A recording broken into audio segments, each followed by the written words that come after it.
Nueva conexión, Quilombo, aquí en Periodista Digital. Un placer para nosotros hablar de esto, de este libro, Daniel Lacalle, Libertad o Igualdad. ¿Por qué el desarrollo del capitalismo social es la única solución a los retos del nuevo milenio? Publicado por Deusto, cómo no.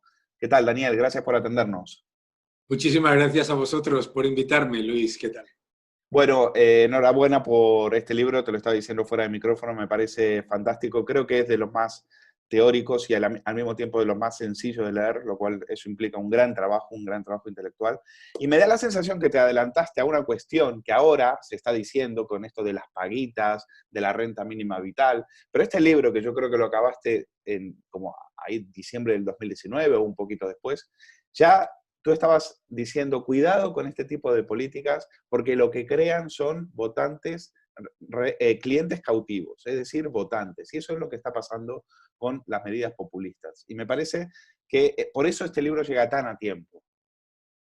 Sí, la verdad es que el libro obviamente no preveía pues, todo lo que estaba ocurriendo en tiempos de pandemia, pero en realidad, como es un libro que lo que intenta es desmontar los mitos que nos intenta vender otro virus, que es casi más peligroso, que es el del socialismo, ante un entorno que se creó este libro fundamentalmente por los riesgos que estaban ocurriendo en Estados Unidos de enormes propuestas de este tipo, de los grandes impuestos a los ricos, grandes pagas supuestamente pagadas con dinero gratis a todo el mundo, etcétera, etcétera. Y lo que busca el libro es darle al ciudadano medio argumentos reales para desmontar los argumentos y las mentiras del socialismo.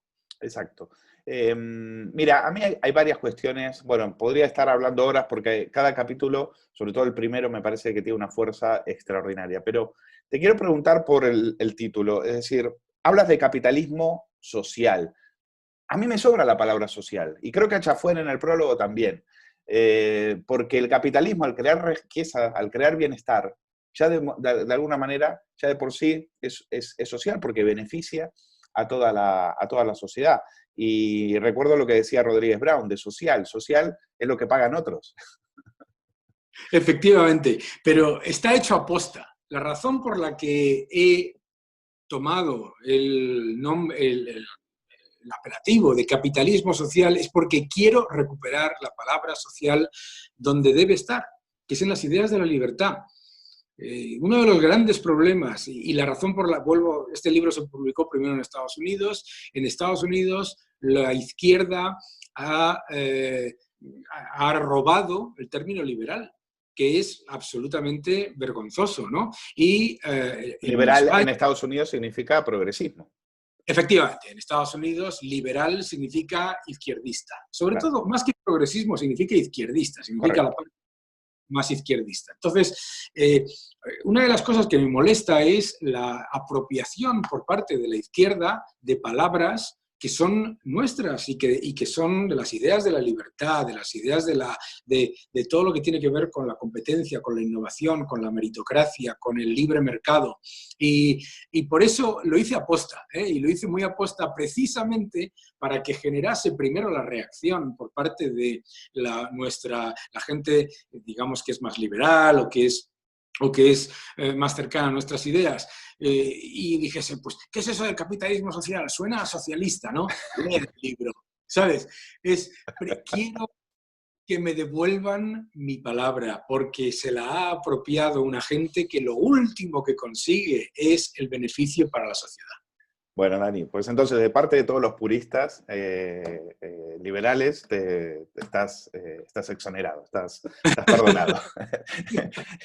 Bueno, oye, vamos a aprovechar también porque el libro, ya te digo, me parece que tú apuntas a un tema fundamental y tiene que ver con el tema de los bancos centrales, cómo los bancos centrales están inflando las burbujas, luego esas burbujas llevan a muchísimo endeudamiento, a muchísima liquidez y finalmente acaban explotando y son los mismos bancos centrales los que vienen a resolver, a reconstruir lo que ellos previamente destruyeron. Entonces, cuestión monetaria.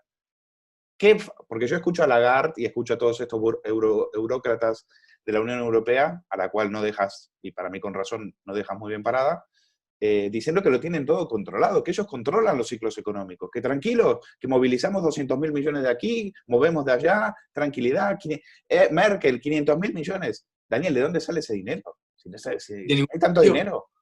De ningún sitio. Y como tú bien dices, nos intentan decir que no sale de ningún sitio. Es literalmente endeudar a la sociedad y meternos todavía más en un agujero que todo el mundo entiende que es, primero, que no genera mayor crecimiento, mayor prosperidad y mejora para los ciudadanos, sino que además es curioso que los mismos políticos de izquierda que están constantemente hablando de la desigualdad promuevan las políticas que generan mayor desigualdad, porque la creación de dinero artificial no es neutral. Beneficia desproporcionadamente al primer receptor del dinero, que son los gobiernos, y perjudica desproporcionadamente a los salarios reales, a los trabajadores, a los ahorradores.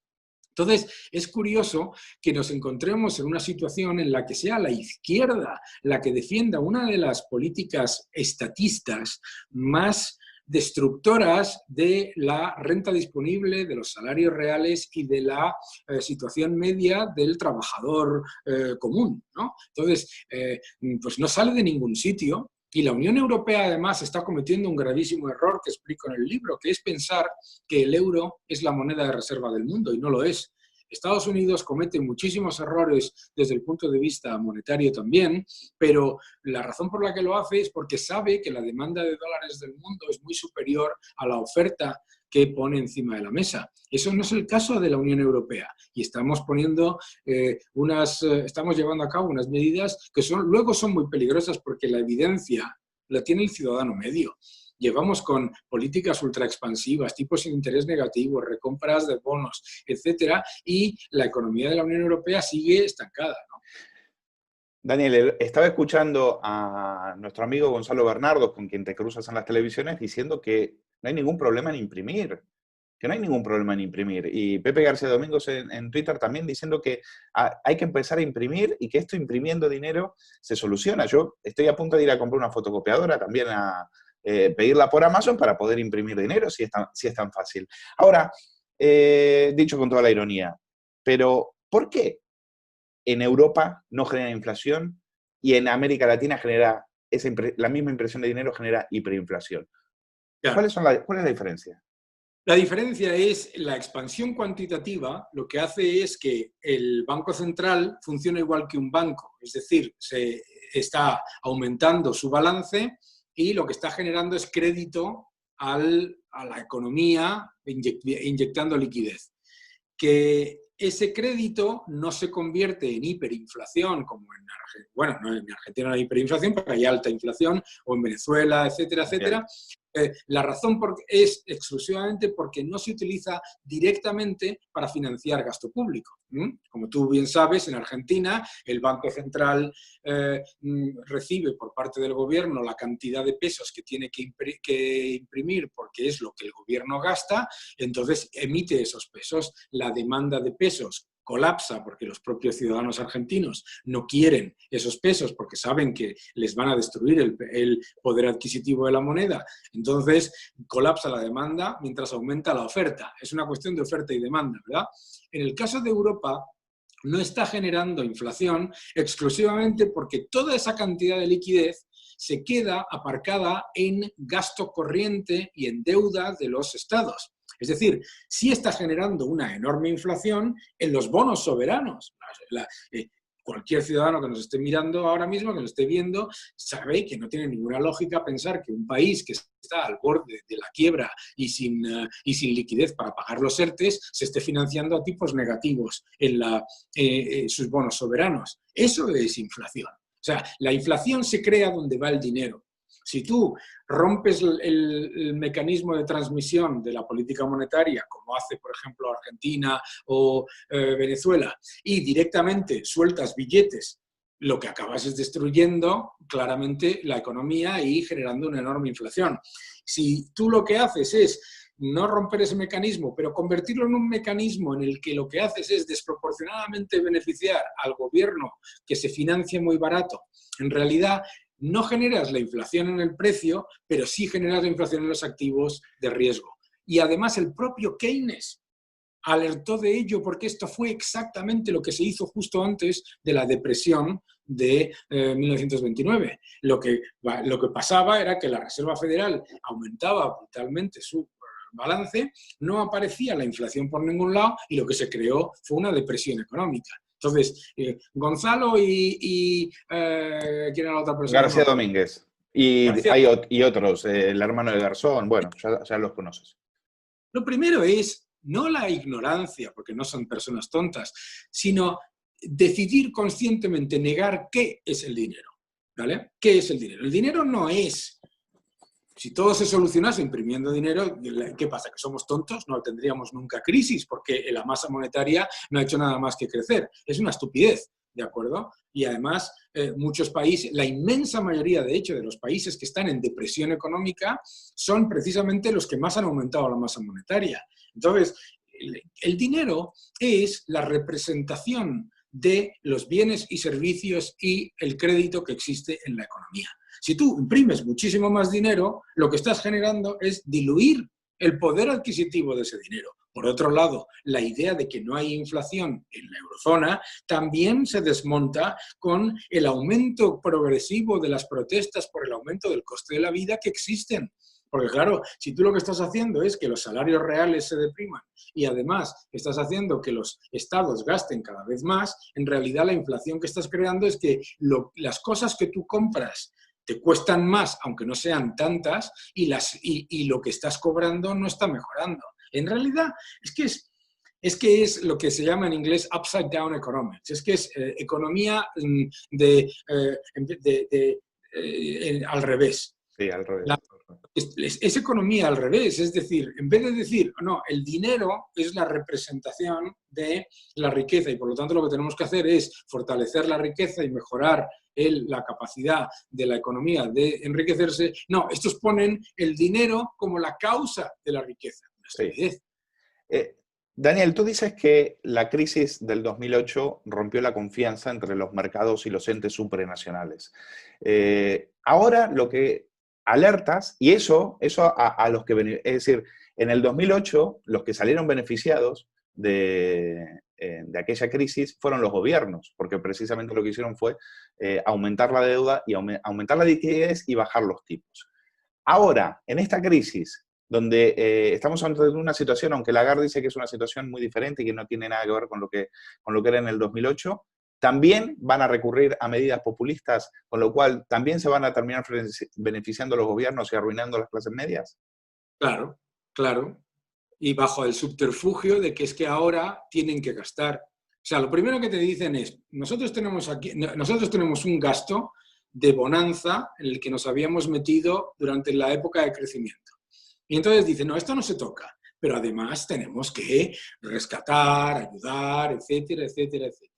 Y toda esa enorme cantidad de dinero, que son más impuestos en el futuro, ¿cómo la vamos a financiar? Bueno, ahora es momento de gastar, luego tendremos que ahorrar, pero como no queremos gastar menos, entonces le vamos a subir los impuestos. Y entonces te dicen la tontería de que le van a subir los impuestos a los ricos, como si van a poder sacar los billones con B, trillones norteamericanos, de dinero que están poniendo encima de la mesa de aproximadamente, pues estamos hablando en toda la eurozona, estamos hablando a lo mejor pues 100.000, 200.000 personas que son lo que ellos consideran ricos, para nada, ¿no?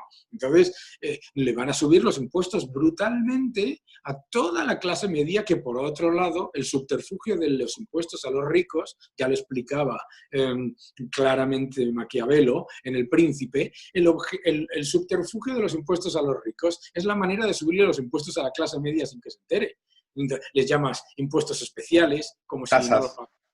Les llamas tasas, les llamas tributos, les llamas impuestos verdes, impuestos sociales, temporales, etcétera, y en realidad poco a poco, el propio, en El Príncipe de Maquiavelo se explica perfectamente, poco a poco tú lo que estás haciendo es esquilmar a la clase media mientras le echas la culpa a, como en los trucos de magia, a una parte que está ahí aparentemente difusa. A mí me parece esencial tu libro en este momento, Daniel, porque vienes a decir, mire, usted cuando vea a estos burócratas, cuando vea a los políticos hablar de vamos a inyectar tanto dinero, vamos a mover tanto dinero, vamos a gastar en quedaros tranquilos que ya sabemos lo que tenemos que hacer, tú lo que le estás diciendo es, no, desconfíe, no tienen ni idea de lo que está pasando, no tienen ni idea, van a recurrir a la mejor solución, que es la mejor solución no para la gente, sino la mejor solución para ellos, para perpetuarse en el poder. Efectivamente, es que yo creo que cualquier persona, o sea, si, ¿cómo le puedes decir al ciudadano medio que las mismas personas que han ignorado el riesgo de la epidemia, que han gestionado mal la pandemia y la sanidad, que es lo que se supone que es su nivel de experiencia y de conocimiento y de gestión mayor? ¿Cómo puedes, por un segundo, decirle al ciudadano medio que esas mismas personas son las que tienen que además gestionar la economía? Si es que no tiene ningún sentido, no tiene ningún sentido darle muchos más recursos a aquellos que no tienen ningún efecto negativo de sus errores. Ninguno de los políticos que está ahora mismo en el gobierno ha sufrido el más mínimo impacto negativo por ignorar la pandemia, por la mala gestión. Ellos están perfectamente cubiertos. Si necesitan hacerse un test, se hacen 3. No tienen ningún problema, no tienen ningún problema en acceder a un hospital, no tienen ningún problema en nada. Los que tenemos problemas somos todos los demás. Y entonces decimos que estos señores que lo han hecho mal de esa manera van a gestionar la economía. Estamos locos. Hay una parte, Daniel, a mí como analista de medios de comunicación que me ha parecido soberbia porque yo la vengo, quizás no me hubiera gustado plasmarla tan bien como lo haces tú, pero dices, la izquierda es muy efectiva en crear realidades alternativas. Yo, por ejemplo, es decir, ¿qué pasó el 15M? ¿No? Nos tragamos el 15M, es que España estaba lleno de pobres, España, este país se venía abajo, este país no servía, los españoles no servíamos para nada y demás. ¿Qué había que hacer? Pues había que, por supuesto, empezar a gastar dinero. La austeridad es malísima. ¿Qué es eso de ahorrar? Lo que hay es que gastar, hay que meterle dinero a la gente para consumir. Ese es el discurso de Podemos. Y eso de crear realidades alternativas. Cuando, por ejemplo, yo digo, cuando escuches a un tertuliano de izquierdas hablar de la OCDE, seguro que es falso. Porque eso que están tirando, que están diciendo 12 millones de pobres, que en España hay 12 millones de pobres porque lo dice la OCDE. O sea que es mentira. La OCDE jamás dijo eso y jamás, todavía no hay 12 millones de pobres. Pues. Otra cosa es que ellos lo crean como hacen siempre. Pero me gustaría que expliques eso de cómo la izquierda tiene esa facilidad y que lamentablemente la derecha mediática compra, de crear situaciones catastróficas en las cuales después ellos se venden como la mejor solución. Bueno, es la táctica típica, por ejemplo, pues es la táctica típica de inducción de realidades paralelas que utilizan las sectas, por ejemplo, que utilizan todos los líderes mesiánicos. Que la idea es que a ti te introduzcan como verdad una mentira y que por lo tanto tú debatas alrededor de distintos porcentajes de esa mentira. Y entonces ya han ganado, ¿no? Por ejemplo, tú lo acabas de decir, ¿no? 12 millones de pobres en España. Mentira. Según la OCDE. Claro, pero es mentira. ¿Qué es lo que dice? No. Lo que dice es personas en riesgo de pobreza. Claro. Yo estoy en riesgo de irme de esta entrevista, pero no significa que me vaya a ir de esta entrevista. Es que la utilización constante de la mentira en ese sentido es absoluta. Por ejemplo, pues eso. Y claro, el error en el que cae la derecha es el siguiente. La derecha cae en el error de pensar que los datos y la realidad van a desmontar a la demagogia. Que nosotros vamos a presentar los datos, vamos a mostrar que no, que la pobreza en España es menos del 6% de la población y que el ciudadano que ha dicho que es casi acabas de decir tú, casi el 30% de la población, está equivocado, falso. La demagogia siempre vence a la razón cuando se repite una y otra vez. Entonces, el error de la derecha es pensar, yo recuerdo hablar esto, por ejemplo, el rescate a la banca, ¿no? Y me decía una persona, bueno, no, eso está desmontado porque yo escribí un artículo estupendo que lo desmontaba claramente en Expansión hace 3 años. No tienes ni idea. Tienes que estar constantemente diciendo mentira. Eso es falso. Está usted diciendo una mentira. Y entonces ellos se revuelven, claro, porque lo que quieren es que tú digas, es decir, en España hay 18 millones de pobres, una mentira. Y que tú digas, bueno, es que lo que hay que hacer es crear más empleo. Ya te han ganado. No. El problema del debate mediático es no entender que lo que la izquierda radical está buscando no es llegar a la verdad, sino imponer la demagogia, nada más, nada más. La última, Daniel. Veíamos, porque me parece también que la derecha mediática o conservadora compra estos argumentos, veíamos el plan Marshall, ¿no? O sea, a principios de la crisis, Ferreras en La Sexta pedía a gritos un plan Marshall, y ahora parece que con las declaraciones de Merkel y de Macron, pues todos estamos muy, muy tranquilos porque va a venir un plan Marshall. Pero yo creo que ese plan Marshall, a diferencia del de la Segunda Guerra Mundial, no va a venir a rescatarnos. Yo creo que al final ese plan Marshall nos va a salir muy caro y al final puede acabar hundiéndonos. Dame algo de esperanza. Hombre, la primera esperanza es que a pesar de la masiva intervención, del absoluto desastre de las políticas socialistas, del intervencionismo más salvaje, el año 2019 fue el mejor año de la humanidad.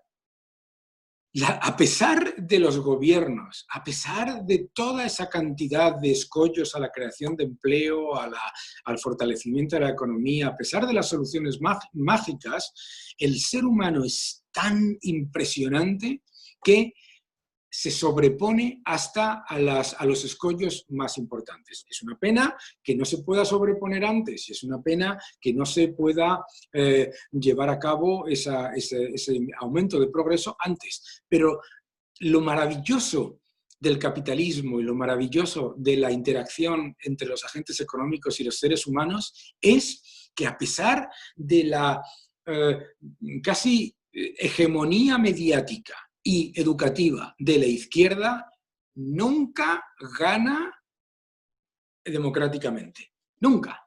Nunca. Es alucinante. Piénsalo tú, que además conoces tanto.